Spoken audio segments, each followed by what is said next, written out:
Hello, and welcome back to another episode of the Minnesota State Park Hiking Club Trail series. Today, we're in the heart of Minnesota to explore the hiking club trail at Itasca State Park. According to the DNR website, it was established in 1891 by a razor-thin margin of a single vote. Itasca State Park is Minnesota's oldest state park and covers over 32,000 acres of natural beauty. There is some debate as to whether or not the landmark, this important and historically relevant, deserves to be elevated to a national level, such as a monument or a park, as it is the headwaters of the mighty Mississippi River.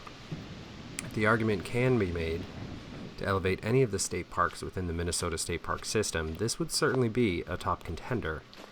It was the headwaters that brought Jacob Brower to this location, but it was the beautiful pine forests that surrounded the lake that led to his efforts to save them and have the land established as a state park.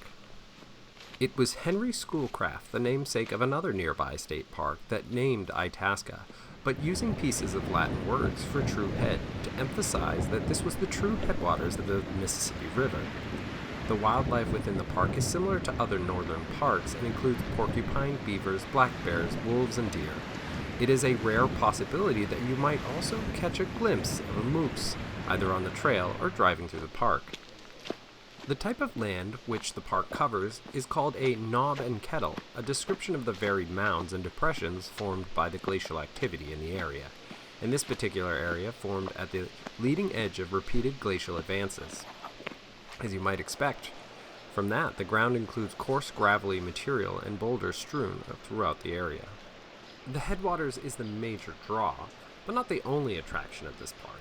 But it is hard to beat the headwaters of a 2,500 plus mile river. It's not as long as the Nile, that checks in at 4,100, or the Amazon at just under 4,000, but its largest tributary, the Missouri River, is 2,300 miles long. A fascinating tidbit of information, according to the National Park Service, is that both the widest and the narrowest points of the Mississippi River occur within the state of Minnesota. 20 feet at its narrowest at the headwaters, which is easily crossable thanks to some well-placed stones, and 11 miles at its widest, at Lake Winnibigoshish. Checking in at 3.5 miles, the hiking club trail at Itasca State Park is one of the longer trails within the challenge, and despite its length, it doesn't include the headwaters within it. I'd make sure, when you're making plans to visit Itasca, you ensure to keep a little extra time available to check out the headwaters, which are entirely worth it. The trail begins by the playground on the backside of the lodge on the southeastern edge of the lake.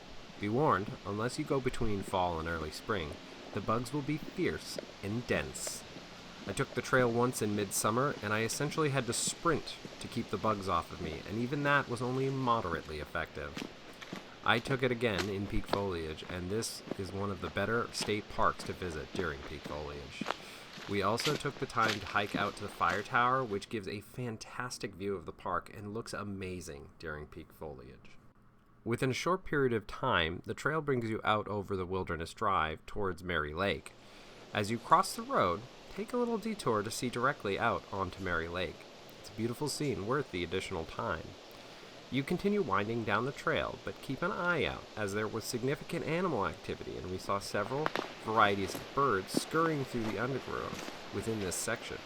It startled us almost as much as we startled them.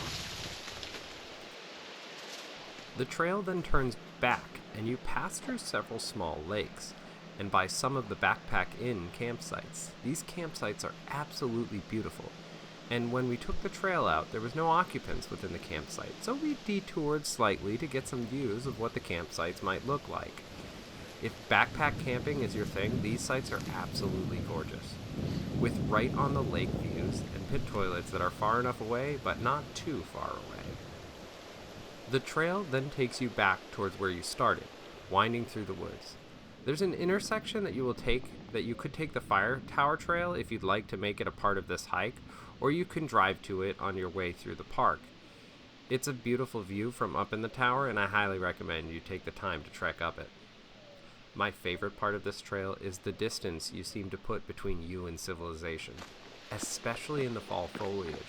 There were other hikers while we were out there, but they were few and allowed you to really pause and enjoy the beautiful scenery compared to, say, a Banning State Park, where you're more than likely not going to park anywhere near the entrance of the hike.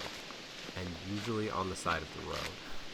The hiking club trail is great, and with the addition of the headwaters and fire tower, this is an all-around great stop at a Minnesota state park.